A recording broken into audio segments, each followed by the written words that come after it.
This how-to is going to apply to Yanmar 1802s, but the YM226 and the YM220 are pretty similar. The major differences are going to be the gears, the number of gears, and the bearing sizes in the PTO assembly. I highly recommend finding your parts manual online. If it's for the 1802, it'll be in Japanese, but it has the part numbers and diagrams, so you can see how things generally go together. For starters, you'll need to drain the hydraulic transmission fluid.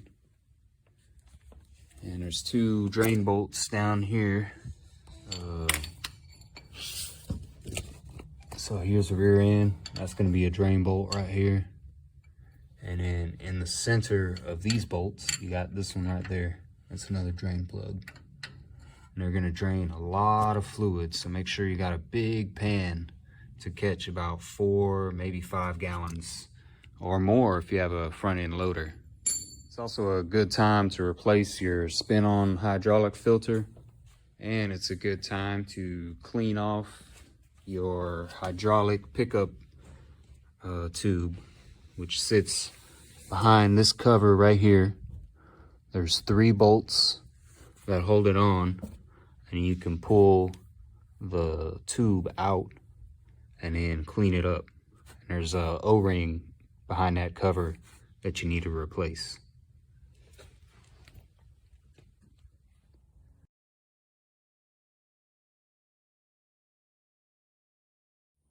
To remove your PTO assembly, you're going to first remove 4 bolts right here that have your PTO shield on it. You're going to set that to the side.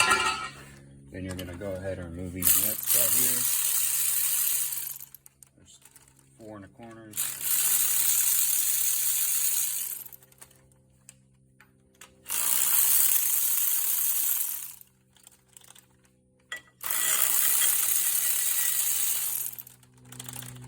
And finally, these 2 bolts on the side.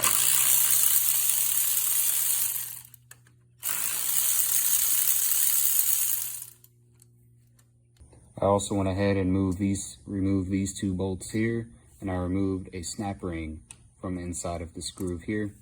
Next, you'll want to remove a small 13mm head bolt from your PTO shaft selector. And then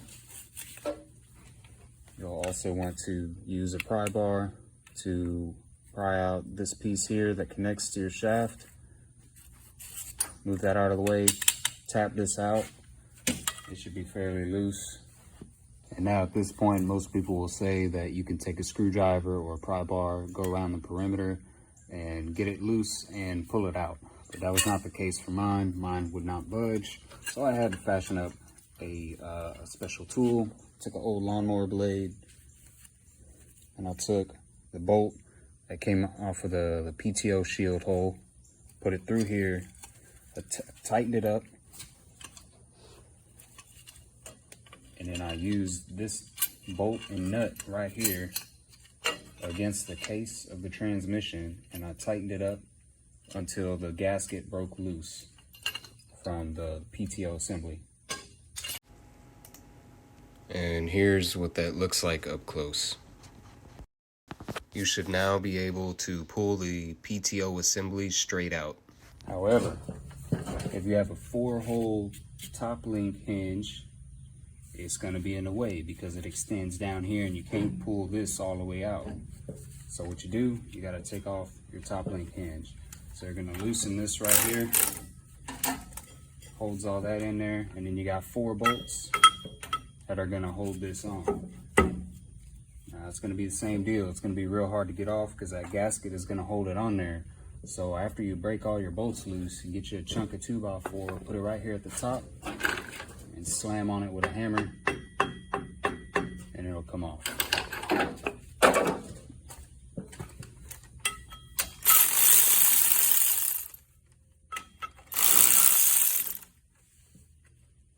Now that that's off, you can actually remove your PTO housing. This is what the PTO assembly is going to look like when you pull it out. pull off that drive shaft. It looks like it's got the same splines on either side, just in case you need to know. I'll be removing the 4 nuts that hold the shafts on, but you only really need to remove the nut that holds the shaft with the shift fork.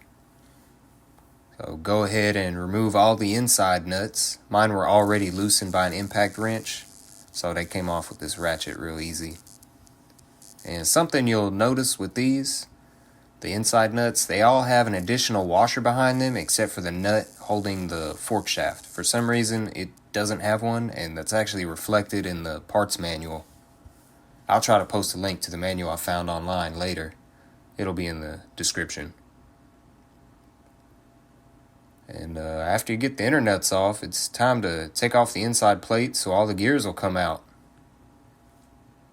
It takes me a while, but with a lot of lube and a rubber hammer, it'll come off eventually. Finally, there it goes. Something else I could mention here is that your fork shifter, be careful when you take it out because there's actually a ball and a spring that hold it in there. Oh, there goes the counter shaft. And the main shaft is out. And that's that fork shaft right there. Careful with that. It's got a ball and a spring in there, in that little hole. Yeah, and there I go showing you the O-ring is different. But yep, that's about it for this section. Once you get all the gears out of the way, pop the seal out with a screwdriver, and it'll be time to clean off all the old gasket material from the PTO assembly and the transmission.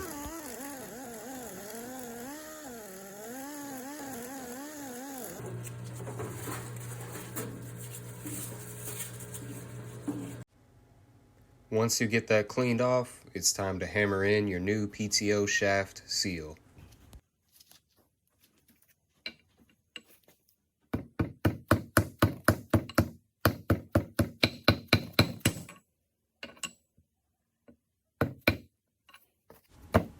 After installing the PTO shaft seal, you'll most likely need to replace the wear collar on the PTO shaft.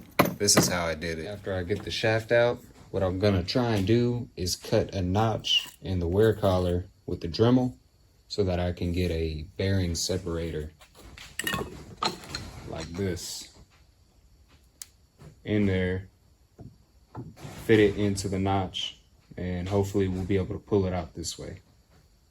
All right, so I got the bearing separator set up on there after I cut the notch with the Dremel, and after tightening it in there, it's actually starting to come apart. You can see it just about right. Here I have the bearing separator set up, and with some lube and quality time, it'll come off with no problem.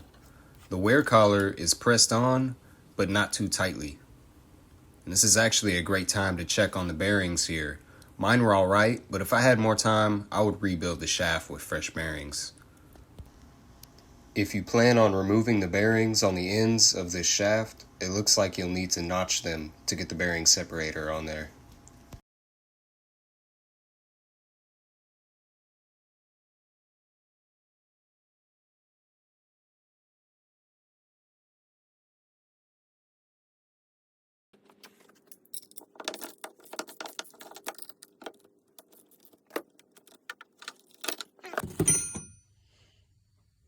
So that's it right there. That's the notch. Kind of poked on through to the seal. That's the notch on the other side right there. So here's the new one. And you've got that beveled edge right here. And that's gonna go down on the shaft like that. To install the new wear collar, lube the shaft and the inside of the collar. I used a large socket to get it started, and once I bottomed out on the socket, I just used my bearing separator to finish the job. Like I said, it's not that hard to press on by hand.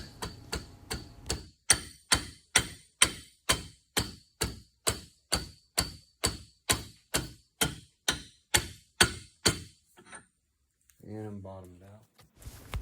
What I did here was place the bearing separator on top of the wear collar and then push down with my body weight and occasionally tapped it with a hammer to get it to slide down evenly.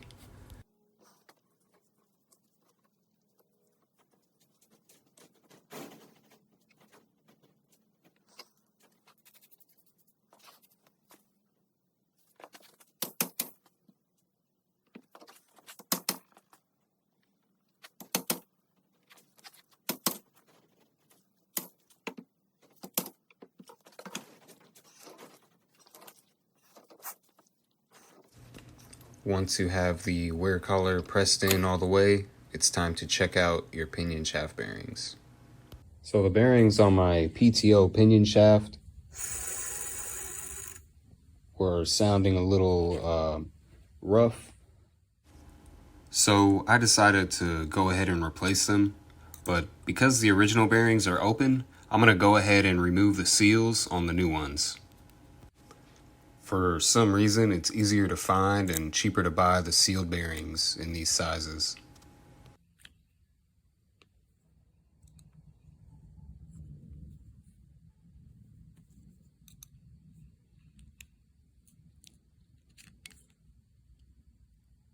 Alright, so I've got the bearing separator set up on the pinion shaft. I'm going to try and remove that bigger bearing and press on the replacement.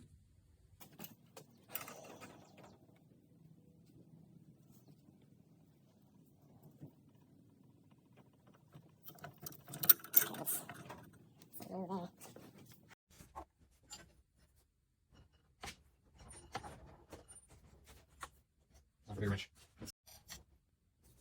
Alright,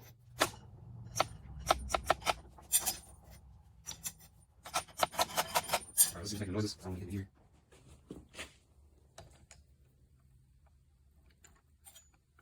Alright.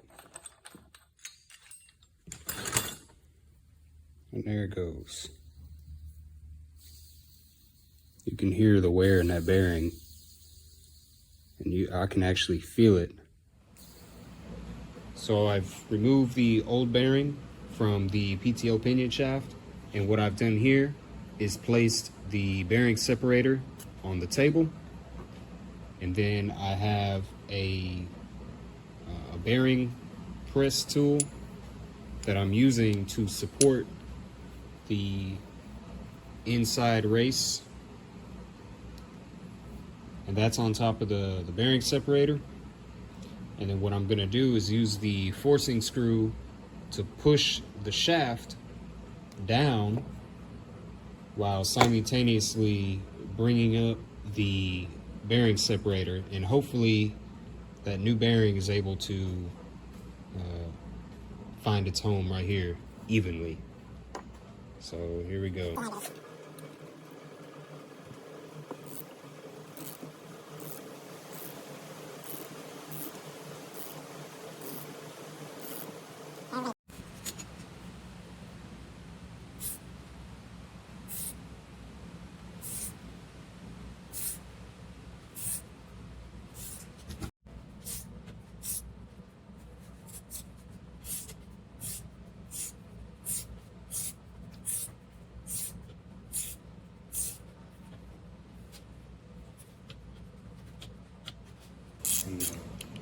In here. So we'll disassemble the bearing separator, take a look at the shaft and see how that looks.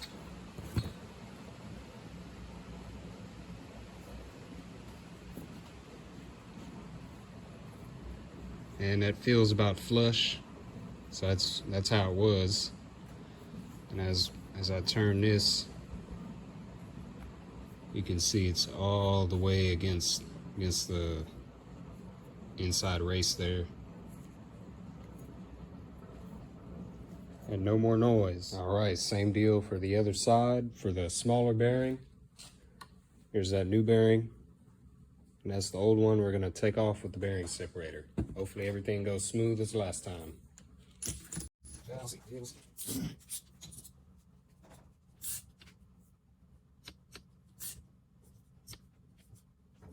Take off for sure.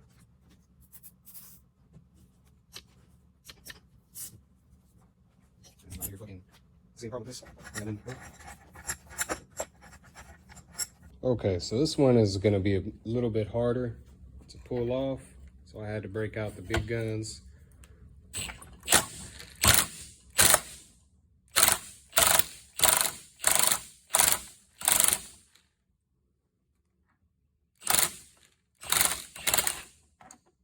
Alright, that bearing came off no problem with that, but I couldn't hold everything with one hand and then crank on it with a breaker bar or a big ratchet.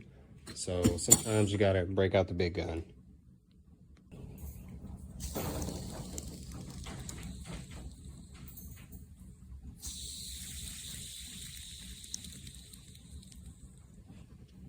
All right, so same deal as last time. I've got the bearing separator on a table.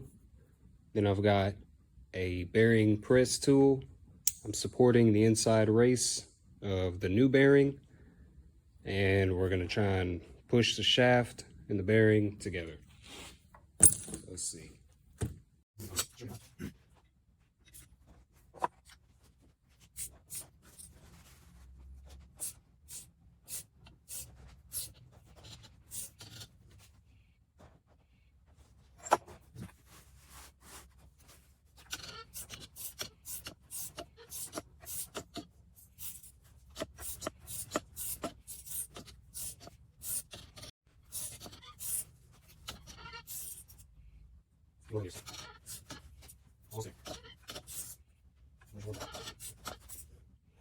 All right, let's take a look at it. All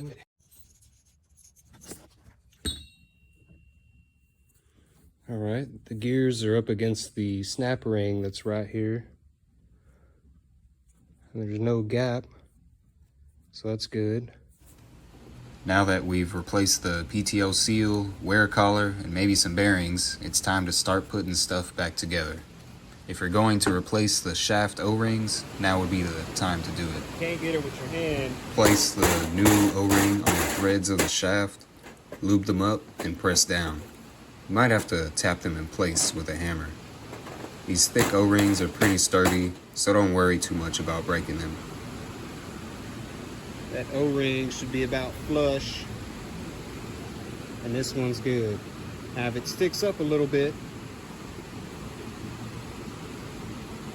you can go ahead and install your flat washer,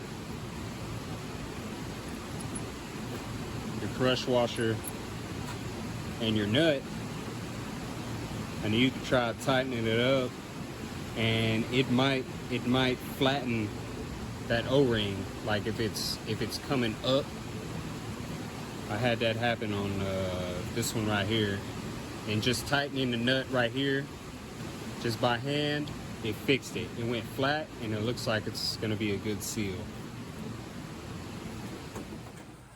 All right, so this O-ring right here for the fork shaft is a fucking bitch to get in there. I recommend you buy some extras because I've torn about 2 of them trying to get it in.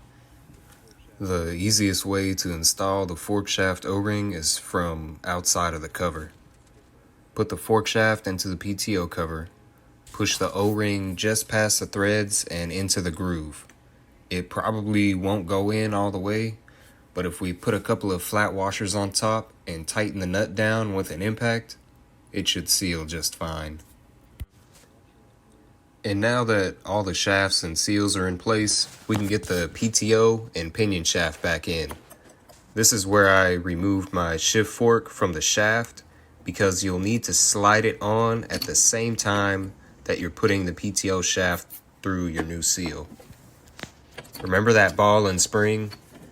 You'll need to hold the ball with a finger while pushing the fork down on its shaft.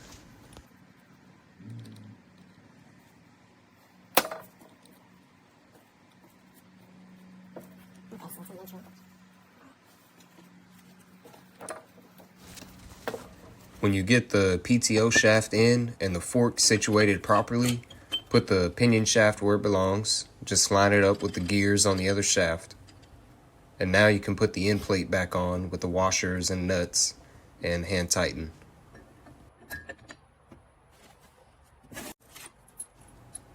One thing I didn't show in this video was that PTO shaft retaining spring on the end plate. I actually removed one of the bolts to release the tension on it. I believe it had an 8mm head, and that seemed to help me get the shaft end straight.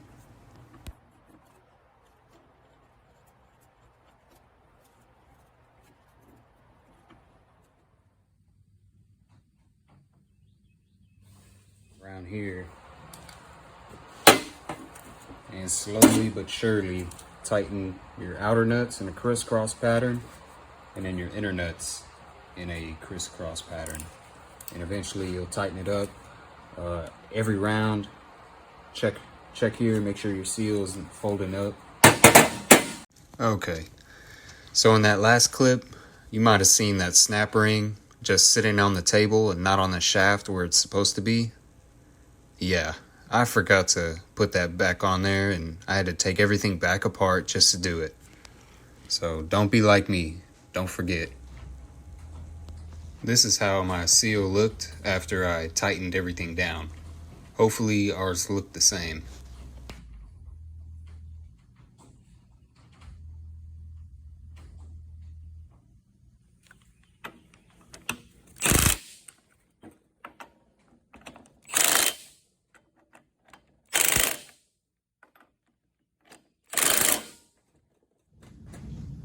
Now we're back to the tractor. Got the PTO housing, the hinge gasket, and the PTO assembly gasket.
In the video yet was connecting my PTO shifter back up.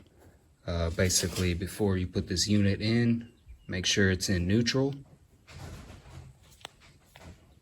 and then you gotta line this piece up and push it in, and it shouldn't have, let me take these out, and it shouldn't have very much play, like back this way or front this way.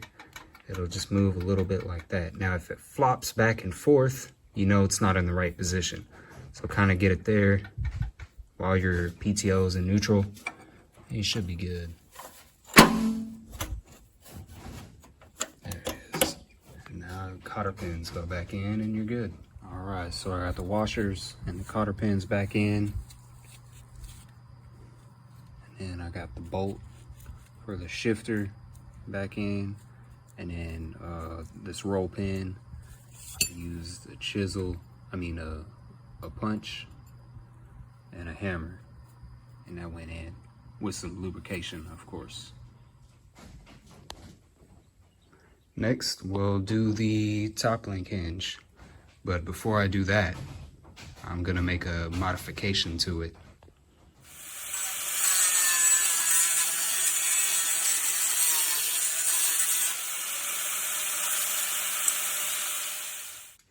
So basically what I did was just turn it in from a 4-hole link to a 3.5.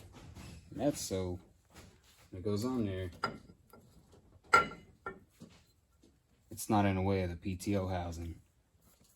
So if I ever have to take out the PTO housing again, I won't have to take the top link hinge off.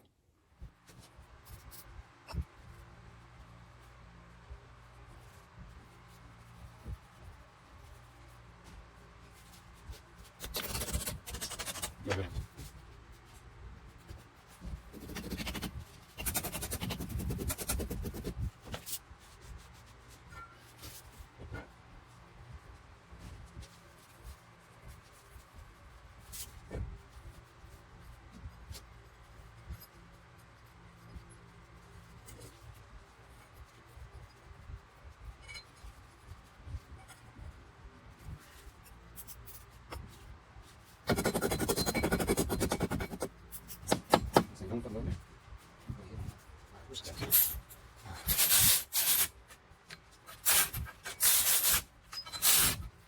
When you're putting everything else back together, don't forget about this bolt right here. It connects your feedback lever to your top link hinge, and there is a washer right here in between the two. Also, make sure you reinstall your PTO shield with those 4 bolts right there. And then, of course, you're gonna have to refill your tractor's hydraulic transmission fluid. I put 4 gallons in there. And then I started my tractor. I let it run for a few seconds, turned it back off, and I rechecked it, and I was a little bit low, so I had to top it back off with some regular engine oil. Yeah, after that, just check out your 3-point. Make sure it works as it's supposed to. Anyways, that should do it. So thanks for watching. If you have any questions or comments, go ahead and leave them. I'll do my best to answer them.